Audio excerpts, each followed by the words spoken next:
How do you know if your financial advisor is a Bernie Madoff? And how can you protect yourself? By the end of this video, you will gain clarity for your personal retirement plan and have action items to secure your retirement. To learn more about securing your retirement and all the different elements you need to know, subscribe to our channel and hit the bell to be notified when we post a video every Monday. We have helped hundreds of our clients gain clarity and get on the path to a comfortable and happy retirement. Now it's your turn. Let's dive in. Welcome to our Retirement in Action. And we dedicate this show every Wednesday to dealing with questions that we get from our listeners, from our clients, from different things that we see in the industry. And today we're going to talk about something that I could probably say this name and you're going to instantly cringe a little bit. Bernie Madoff. You know, people ask us all the time, how do I know you, or how do I know that person's not a Bernie Madoff? It's actually like a name that has become a term to mean something, and that means rip people off, steal their money. So how is it that you can know whether or not your advisor is a Bernie Madoff? Well, there's things that you can do in order to protect yourself, and that's what we want to talk about today. But first, let me just kind of tell you the story and what's prompted this. It came up when we've been talking about Bernie Madoff for years, but Bernie Madoff just died on April 14th of this year, and he died in prison from what he did. Ultimately, what Bernie Madoff did initially was legal, not illegal, but legal. He set up his own custodian so that he could handle or take custody of money. Now, that is not illegal. It does require a tremendous amount of regulation, transparency, and it can be done in the proper way. But when you let somebody take custody of your money, like the Madoff Securities, which was called Madoff Securities, then it could be manipulated. And that's what happened in Bernie Madoff's situation. They did not regulate him or look at his books as good as they should have. And Bernie Madoff was able to take and reposition money and get it over into other accounts or spend it and lie about returns and do a lot of things that was very, very bad. And a lot of people lost a lot of money. So how do you know the person you're working with is or is not a Bernie Madoff? We answer that all the time. In fact, I bring it up. 99% of the time I say, hey, by the way, let me tell you how to know whether or not your advisor is a Bernie Madoff. So, Merce, can you kind of take us through, first of all, here, this idea of what's the difference between working with somebody like a Bernie Madoff that could be legit, but let's just put them in a whole category, in that category, versus 99.9% of financial advisors out there today, which would never be in a Bernie Madoff scenario. Right. Yeah. So, you know, it's always the idea of giving someone your money to manage is always a nerve-wracking decision, and you shouldn't take it lightly ever, which means you got to do some due diligence. And so Bernie Madoff was able to create his own custodian. He was Madoff Securities. 99% of advisors, just like us, we do not create our own place to hold the money. We're using a third-party custodian. So for us, it's Charles Schwab. For someone else, it may be Fidelity, Vanguard, TD Ameritrade, all the big names that you've heard out there. Very rarely is a person creating their own custodianship. It's very difficult to do. There's a lot of regulation, especially after what happened with Bernie Madoff and that whole Ponzi scheme. There has been a lot of regulation created around that to prevent that from ever happening again. So for us, we have a third party, which is Charles Schwab, and they are our oversight. So they're making sure that we, as advisors, are doing everything properly on the client's behalf. Also, Braden and I, we as Peace of Mind Wealth Management, we don't have the ability to create our own statements. That's on the responsibility of the custodian. So Charles Schwab, Fidelity, TD Ameritrade, they're going to create their own monthly statements based off of purely the numbers. There is no manipulation that is able to be done by us. It's all purely whatever happened in the investment account. That is what is going to be reported to the client. And that's what you want. Yeah, I just want to say one thing before you go much further on that, Merce, that just so you're aware, Bernie Madoff was able to actually manipulate the returns. So what Merce just said is extremely important. for us for you to know about. See, if we talk about, how a stock is doing, or a mutual fund, or an exchange traded fund, or anything like that, it's on your statement. We cannot do anything to that statement that's not accurate. That's because Charles Schwab, in our example, Charles Schwab or another advisor, it might be Fidelity or whoever, you get the statement from that entity, not the advisor. What Bernie Madoff could do is he could just say, hey, here's your return. Here's what it is for the year. And he just tells you, and you have to accept it. And again, it could work and it could be regulated and be right, but that's what he did. Sorry, I didn't mean to interrupt you, Merce. Go ahead. Yeah, no, that's a great point to make that comparison. So the custodian is going to make the statements, the monthly statements. You're also going to be logging in to your account through Charles Schwab, not through, in our case, Peace of Mind Wealth Management. So you have direct access to the custodian. And also, I think what's pretty important here is that it's still your account in your name. You still have 100% control over it. So in our case, if say for some reason, let's say you're moving away and you wanted to be with an advisor, which we can work all the time virtually now because of how good we've gotten virtually. But let's say for some reason you wanted to leave us. Well, you could call Charles Schwab up and say, hey, take these guys off of my account. That really wasn't the case with the Madoff situation. So there's a lot of protections that have been put in place for the individual investor. All the tax documents are prepared through the custodian as well. So you get all that way. And so it's impossible for us to have any type of manipulation. Also, when it comes to, well, how do we send out money to the client? We are able to administer the account on your behalf. So you can call us up and say, hey, I need $1,000 for whatever reason. We can have stuff set up so that it's directly deposited into your account, or a check can go directly to you. Every now and then we'll have a client that says, hey, can you just cut me a check? I'll swing by your office and pick it up. We don't have that kind of power, nor do we want that kind of power. We don't want to be able to write checks out of your account. We're not allowed to, and we don't want to. So that answer is always no, we actually can't do that. It has to be serviced through Charles Schwab. We can put in the order for you, and that's really what you want us to be doing, is just administering on your behalf, not really creating anything for you. So that's kind of an overview of how we are set up and how the majority of advisors are set up in the custodianship, where they're not in full control, have no ability to manipulate.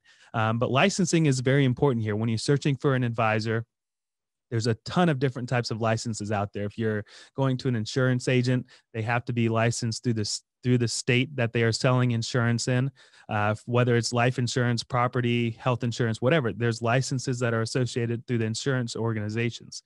On the investment side, securities, stock market, everything like that, there's FINRA licensing that we all have to be a part of. And there's different licenses in there. Rayden and I, we're certified financial planners. And then we also have FINRA Series 65 that allows us to do what we do to manage accounts on our clients' behalfs. There's a bunch of other different series licenses out there. They all require a certain amount of education. They require tests to be passed. So there's quite a bit that goes into actually getting a license. I just want to say on that point too, is that when it comes to licensing, I used a thing, 99% of advisors aren't set up the way Bernie Madoff is. That's legitimate advisors. That today there's still people that will get taken for a Ponzi scheme. And so that's why Merce is bringing up this idea of licensing. And there's things you can go do to go check that out and check them out, make sure that they are licensed. And so what we're saying is make sure whoever you're working with, first thing is that they're licensed. That does not within itself mean that they can't do something illegal. So we've got other things we're going to tell you to go do. But if you go find somebody and they say, no, I don't have to be licensed to do this, that would be a red flag. And you need to go start understanding that to me is a slow way down in the process. But if they tell you that it's unregistered or something like that, anything that doesn't sound completely like, wait a minute, why is this so obscure compared to this idea that all these other advisors have to be licensed? You can go to the state, whatever state you're in, you can go to there and they have a securities division that you can go check it out. So I just wanted to make sure that you get the fact, why are we saying licensing? Because that's at least one step to make sure that this person is legit. Now, outside of licensing, there are different ways that advisors can be set up different in their organizational structure.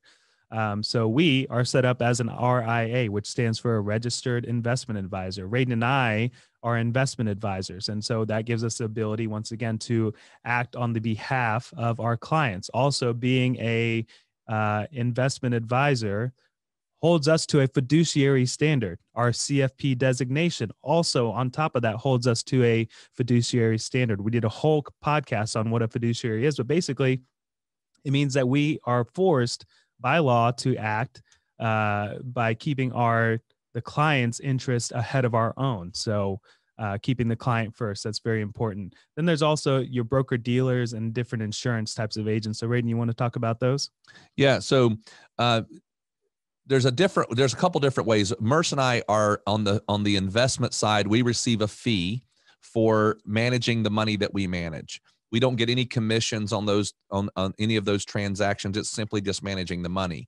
But if there are organizations that are very legitimate, that they can sell you mutual funds or certain insurance products that require a brokerage license, and they have to operate under what's called a broker dealer. A big broker dealer name that you might think of if you hear it is something like LPL. LPL is a huge broker dealer. So they oversee those brokers that can sell you mutual funds or variable annuities or whatever it is that needs a securities license. So that's one type of license. Merce has already talked about insurance. Insurance licensing says that they had to go get a license, pass a test, get a license to be able to sell insurance. You can check that out on any one of your state insurance department's websites. Many of them, you can just go on there, put the person's name in, make sure they're licensed. Have they had any complaints? You're able to look all of that stuff up. There's a thing called broker check. And in that broker check, that is on the brokerage side. You can go say, is this person's are they licensed? Are they active? Have they renewed? Have they done their continuing education? All of these things are things you can do if there's any question you've got about whether or not that person is legitimately licensed. In fact, most state fraud organizations around the state securities division tell you that's the first thing you do. Go make sure the person's licensed. Because if they're licensed, they're being regulated. They've got compliance. So all those things are extremely important as you're thinking through, do I understand what this person's entity is? So you're just trying to make sure that that's the way it works. Now, the person could be completely licensed and everything, and there is probably the biggest area that you would lose control and that they would gain control is in the money transfer. So you're moving money out of your checking account to this advisor, or you're moving money from another entity to this advisor. There is a right way and a very frightful way. I won't say wrong always, but it would be a way that you could open it up for fraud or open it up for embezzlement.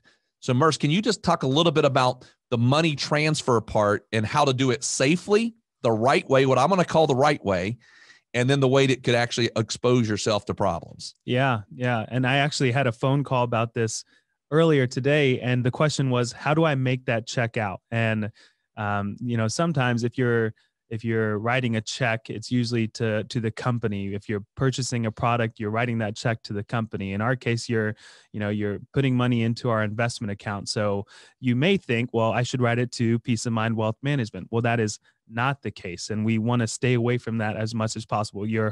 I would go with Radon, hardly ever, almost never should be writing a check to the investment company. You're going to be writing it to the custodian. So in our case, if someone wants to deposit to their Charles Schwab brokerage account, they're going to write a check payable to the order of Charles Schwab for whatever amount they want to do. The most common, usually the first time that someone is really engaging with an advisor is when they're rolling over their 401k. You kind of, when you go into the 401k arena, that's really already been vetted for you. The company has set that up for you. You start contributing into it, and you don't really think twice about the security there. Once you're deciding to move it to an advisor, you have to do a rollover. And that rollover, the question is, well, how do I make the check payable? Once again, it's going to be payable to the custodian, Charles Schwab, TD Ameritrade, Fidelity, whatever it is, payable to the custodian, not to the advisor. We get that question all the time.